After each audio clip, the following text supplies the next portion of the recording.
우리 21장의 말씀은 20장과 좀 반대되는 이야기입니다. 20장에서 소발이 이야기를 하죠. 소발이 어떤 이야기를 하냐면, 악인은 이 세상에서 잘 될 수가 없다, 흥왕할 수가 없다. 그런데 듣는 입장의 욥은 그것에 대해서 변론을 해야 하고, 이 세상에 악한 사람들이 어떻게 되는가, 그것에 대해서 좀 이야기를 하는 것이에요. 우리 전통적인 신앙을 가진 사람들 대부분 생각을 하죠. 신앙인들은 다 풍요하고 건강하고 축복을 받는다. 근데 좀 때때로 보면 신앙인들보다 이 세상에 악한 사람들이 오히려 번성하고 잘 되고, 뭐 좀 쉽게 말하면 좋은 아파트 살고 좋은 차 살고, 또 그 자녀들이 번성하는 것들을 보게 된다는 것이에요. 그런 것들을 보면 우리는 어떤 마음이 듭니까? 좀 현실적인 괴리감이 들 수밖에 없죠. 또 그런 것들을 보면서 우리의 논리가 맞는가, 좀 맞지 아니하는 것이 아닌가. 여러분들 그 영화들 보지 않습니까? 영화 보면 가장 멋있게 나온 사람이 누굽니까? 오히려 세상에서 신앙적으로 살고 믿음으로 살고, 그 사람들은 굉장히 좀 속된 말로 찌질한 삶을 사는 것 같이 보이고요. 가장 멋있게 나오는 사람들은 조폭이 더 멋있게 나와요.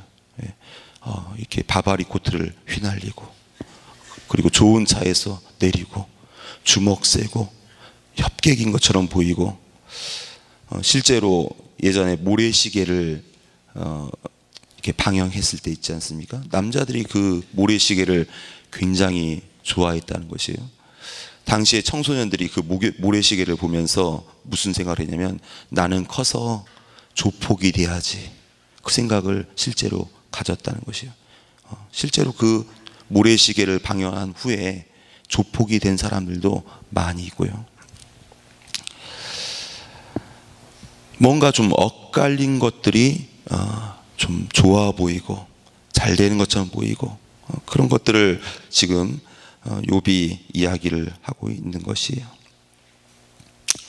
악한 자가 잘 될 수 없다는 그 소발의 말에 좀 변론을 하고 있는데요. 이 변론한다, 이것이 실제적인 하브루타죠. 여러분들이 이젠 우리가 좀 하브루타를 계속 하고 있으니까 이런 것들을 좀 잘 이해하고, 또 이 욥기 말씀들을 잘 보면은 우리가 좀 지혜를 얻을 수 있고 좀 많은 것들을 얻을 수 있지 않는가. 3절 말씀, 나를 용납하여 말하게 하라. 내가 말한 후에 너희가 조롱할지니라. 좀 듣고 이야기하는 것 중요하죠. 사람들은 좀 일방적으로만 이야기하는 것을 좋아해요. 근데 사람들이 그렇게 다 일방적으로 이야기할 때 우리는 무엇을 생각해야 할 것인가? 남의 말을 경청하고 그것에 대해서 잘 반론을 할 수 있도록 하는 것, 그것이 중요한 것이죠. 특별히 우리가 제자반 안에서 누가 일방적으로 이야기하는 것, 그건 굉장히 좀 주의해야 하는 거죠. 리더들은 좀 제재를 시킬 필요가 있고, 또 촉매제, 촉진자가 되어서 여러 사람들이 함께 이야기할 수 있도록 하는 것, 그것이 지혜이고 리더들이 해야 할 일이죠. 4절, 나의 원망이 사람을 향하여 하는 것이냐, 내 마음이 어찌 조급하지 아니하겠느냐. 사실 이 조급하다, 초조하다, 이 감정이 굉장히 위험한 감정입니다. 조급하고 초조하면 문제를 망칠 수가 있다는 것이죠. 여러분들이 싸우게 되거나 또 문제를 망치는 가장 근본적인 원인이 무엇일까요? 다른 거 아닙니다. 아주 큰 일에 싸우는 것 아니에요. 큰 일에 무너지는 것이 아닙니다. 내 마음 가운데 조급한 마음, 급한 마음 들어오면 그때는 그 일을 망칠 수 있죠. 그 이유가 무엇일까요? 사탄이 그렇게 만드는 것이에요. 욥을 가장 흔들고자 하는 사탄이 지금 욥의 마음 가운데 무슨 마음을 주냐면 조급하게, 힘들게, 지금 빨리 이것을 해결해 버리지 않으면 어떻게 할까? 사실 이 21장을 읽으면서 아주 아슬아슬해요. 욥이 여기서 넘어지지 않을까? 아슬아슬합니다. 욥이 어떻게 이야기합니까? 너희가 나를 보면 놀라리라.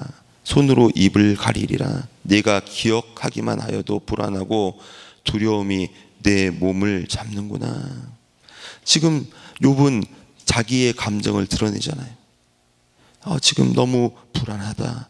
문제를 망칠 수도 있겠구나. 소발의 그 변론에 대해서 7절부터 반론을 하죠. 어찌하여 악인이 생존하고 장수하며 세력이 강하냐. 아까 말씀드렸던 것처럼 영화 보면 악인들이 너무너무 잘 돼요. 너무너무 멋지게 나오죠. 지금 학생들 하는 이야기들 중에서 100억 주면은 한 1, 2년은 감옥 가서 살겠다는 학생들이 많아요. 왜냐하면 한 2, 3년 감옥 가서 살고 100억 가지고 이 세상에서 멋떨어지게 사는 것, 그게 멋있다는 거죠. 하지만 죄 짓고 잘 사는 것, 그 하나님께서 결코 원하시는 일이 아니죠. 믿는 사람들이라면 비록 좀 없어도 이 세상에서 정직하게 살고 온전하게 사는 것, 그것이 목표가 되어야지 않을까 생각합니다.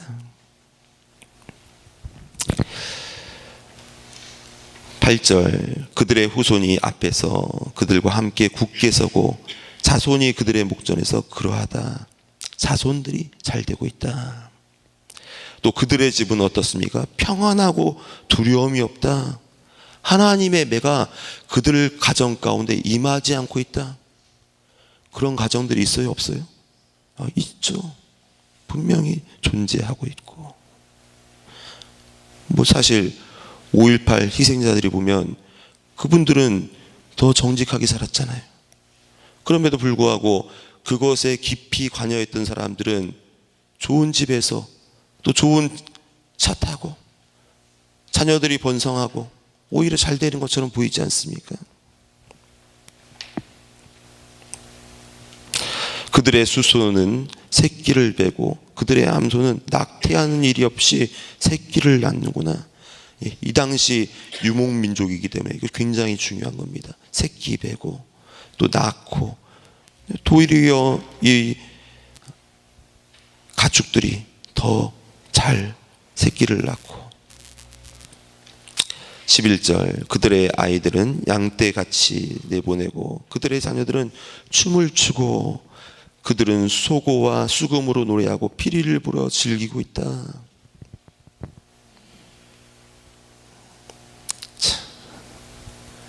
이 말 들으면은 우리가 다 동의를 하면서도 한숨 나올 수밖에 없는 현실. 그래도 13절이 우리의 위로가 되기를 소원합니다. 13절, 그들의 날을 행복하게 지내다가 잠깐 사이에 수월에 내려가느니라. 하나님의 말씀에 보면은 한 번 죽는 것은 모든 사람에게 정한 것이다. 그리고 무엇이 있습니까? 심판이 있다는 것이에요. 죄의 싹은 사망이라고 우리들에게 말씀하고 있는 것입니다. 아무리 악한 자들이 부유하고 잘 될지라도 그 인생이 영원한 것이 아니에요. 우리 인간들을 하나님께서 만들어 놓으실 때 유한하게 만드시고 그 후에 심판을 하지 않습니까? 심판날에 모든 것들이 결정된다. 욥의 현실이라면 아마 이 악인들을 부러워할 수도 있습니다. 지금 내 상황보다 이 악인들이 훨씬 상황이 좋지 않은가?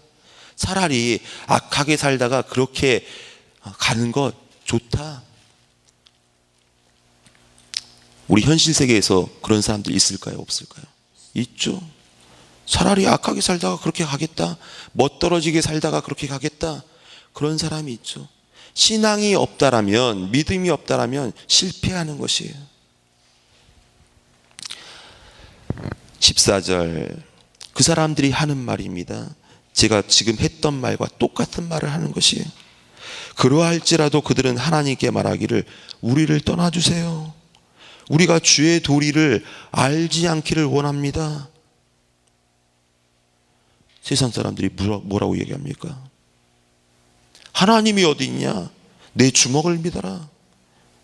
하나님이 어디 있냐? 그냥 잘 먹고 잘 살면 되지. 그렇게 이야기하는 것이. 15절, 전능자가 누구이기에 우리가 섬기며 우리가 그에게 기도한들 무슨 소용이 있으랴 하는구나. 그들은 기도의 능력도 믿지 않죠. 기도한들 무슨 소용이 있냐? 너희들 기도해봤자 잘 되더냐? 나보다 더 잘 사냐? 이야기하는 거죠.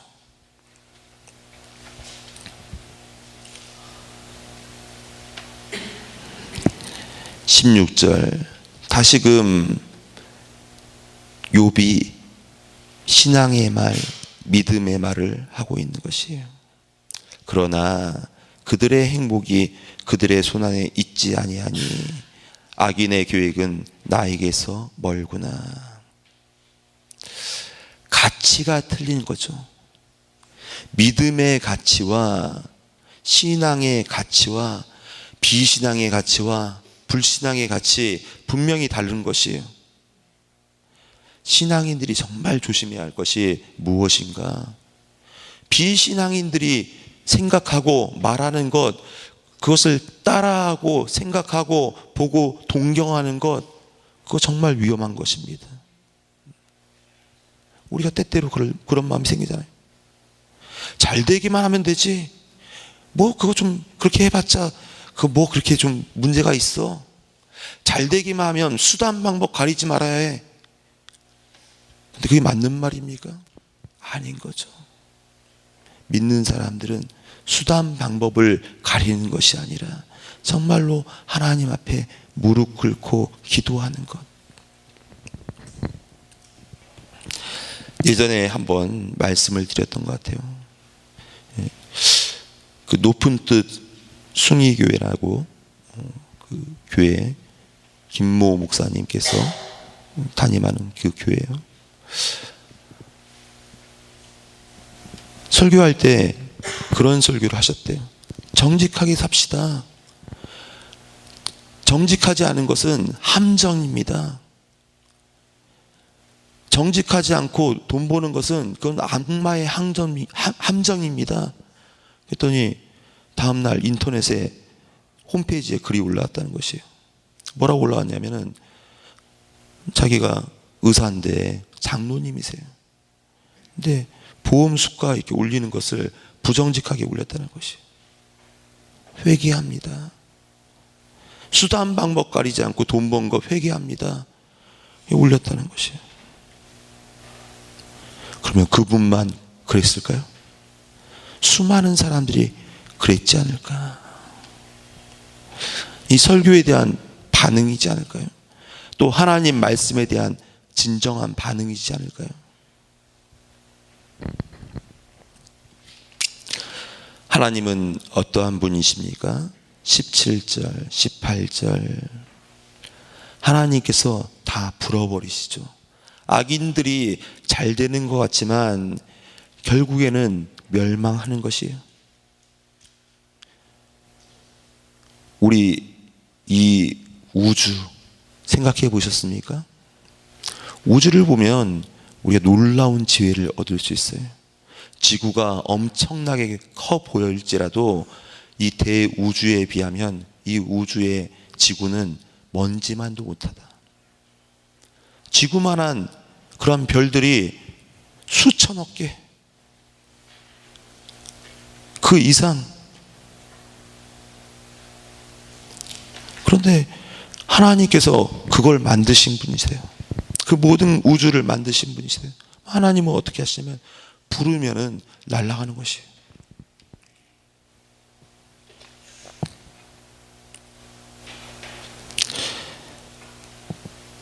하나님은 또 어떤 분이십니까?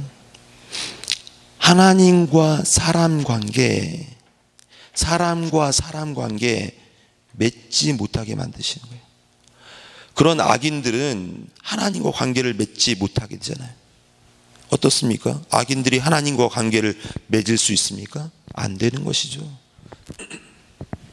또 사람과 사람 관계 맺을 수 있는 것이에요? 안 되는 것이에요. 혹시라도 그런 것이 부러워서 그 사람에게 아부한다면, 그 사람과 함께 연합한다면 똑같은 사람이 되는 것이에요. 19절, 하나님은 그의 죄악을 그의 자손들을 위하여 쌓아두시며 그에게 갚으실 것을 알게 하시기를 원하노라. 하나님께서 보응하신다는 거예요. 보응. 참 5월달 되면 가슴 아픈 일들이 많죠. 4월달에도 가슴 아픈 일들이 많았는데 이 5월달 돼도 가슴 아픈 일들이 많아요. 그러면은 그러한 일들이 있을 때 우리는 절망해야 할 것인가, 좌절해야 할 것인가 좀 생각해 볼 수 있잖아요. 하나님께서 우리들에게 위로하시고 말씀하시는 것이에요. 걱정하지 말아라. 다 그들 자손 가운데 그런 것들을 쌓아 놓았다. 나중에 그거 다 심판한다. 20절, 자기의 멸망을 자기의 눈으로 보게 하며 전능자가 진노를 마시게 할 것이다. 심판날에 느끼는 것이죠.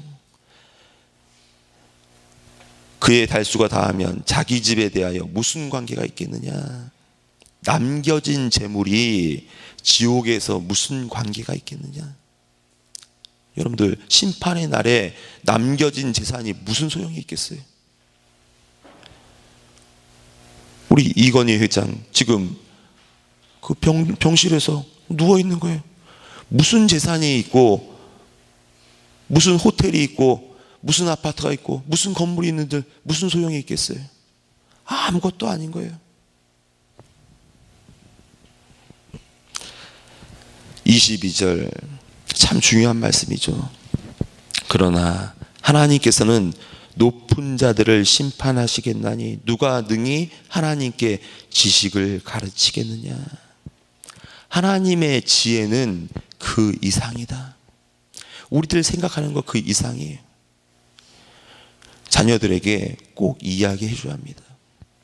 너희들이 조폭이 멋있어 보이고 세상에서 그냥 잘 되는 사람들 그 멋있어 보일지라도 분명히 하나님의 지혜를 알아라. 그리고 또 하나님께서 결말을 하는 것 알아라. 정직하게 살아라. 믿음으로 살아라. 기도함으로 살아라.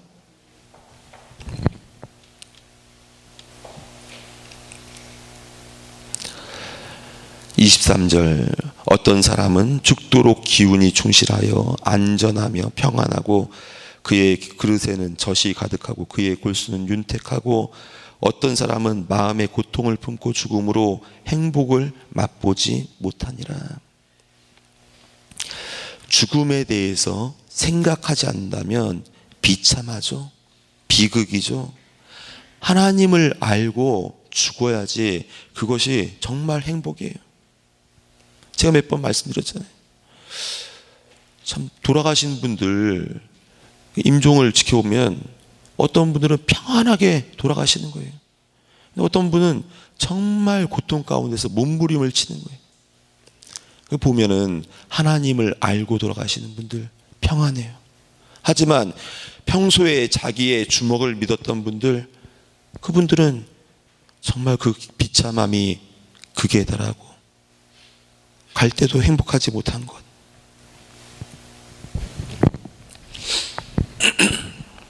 30절 말씀.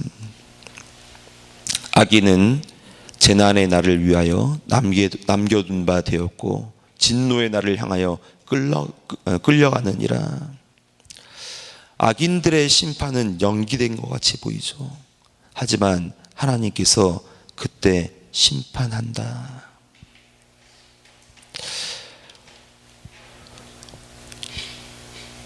32절.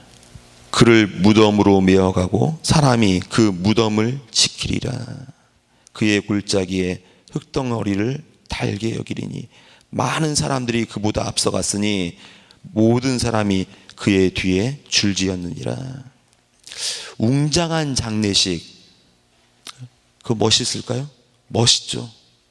제가 실제로 그 목포에서 웅장한 결혼식을 봤어요. 결혼식 하는데 검은 승용차들이 가득 왔더라고요. 그리고 거기서 내려온 사람들을 보니까 다 검은 양복을 입었어요. 근데 잘 보니까 다 문신들이 이렇게 잘 새겨져 있더라고요. 뭔가 좀 이렇게 주먹을 쓴 사람들이 결혼을 한 것 같아요. 와, 사람들이 보면서 그거 보면서 멋있다, 멋지다 그런 이야기 하는 거예요. 또 장례식 때도 보니까 좀 그런 힘 있는 사람이 죽으니까 검은 차들이 가득 모이는 거예요. 또 거기서도 검은 양복 입은 사람들이 가득 내리는 거예요. 웅장한 장례식을 하는 것, 그것보다 의미 있는 것은 하나님 앞에서 어떻게 살고 어떻게 하나님께로 가느냐, 그것이 중요한 것이다. 시편 73편을 보면 이런 말씀을 했어요. 내가 내 마음을 정치하며 내 손을 씻어 무죄하라 한 것이 실로 헛되도다. 이 시편 기자가 무슨 말 하냐면 내 마음을 지금 다스리고 있는 것이에요. 그리고 나는 무죄하게 살게 원한다. 지금 그런 것들이 다 헛된 것처럼 보인다. 하지만 그 다음 절에 무슨 말을 하고 있냐면 내가 어쩌면 이를 알까 하여 생각한즉 내게 심히 곤란하더니 하나님의 성소에 들어갈 때에야 저희의 결국을 내가 깨달았다. 하나님의 성소에 들어가게 되면 그때 모든 것이 결말이 나는 것이다. 그 전까지는 당당하죠. 그 전까지는 소리치죠. 나의 이 부유함을 봐라. 나의 이 힘을 봐라. 나의 능력을 봐라. 하지만 하나님 앞에 나가면 아무것도 아니다.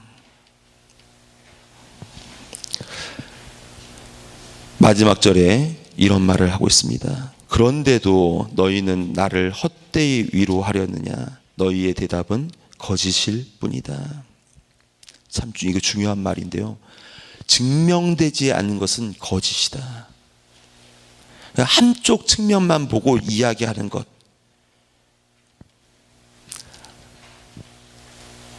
소발의 말이 무엇이었습니까? 악인은 다 멸절된다. 악인은 다 잘 안 된다. 악인은 하나님이 돕지 않는다. 근데 실제로 보면 이 현실 세계는 좀 달랐잖아요. 증명되지 않았잖아요.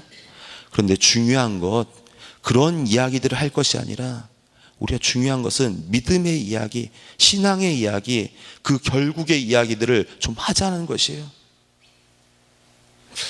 참 이 욥기를 보면 사람들이 철들 수밖에 없는 것 같아요. 저도 요즘에 철드는 것 같습니다. 너무너무 이게 참 욥기 말씀이 귀한 것 같아요. 암울한 것만이 아니라 정말로 지혜의 말씀이고 우리가 사랑해야 할 그런 말씀이지 않는가 생각해 봅니다. 오늘도 우리들이 이 세상에서 괴리가 많고 혼란이 많지만 이 말씀 붙들고 믿음으로 신앙으로 승리할 수 있기를 소원합니다. 기도하겠습니다.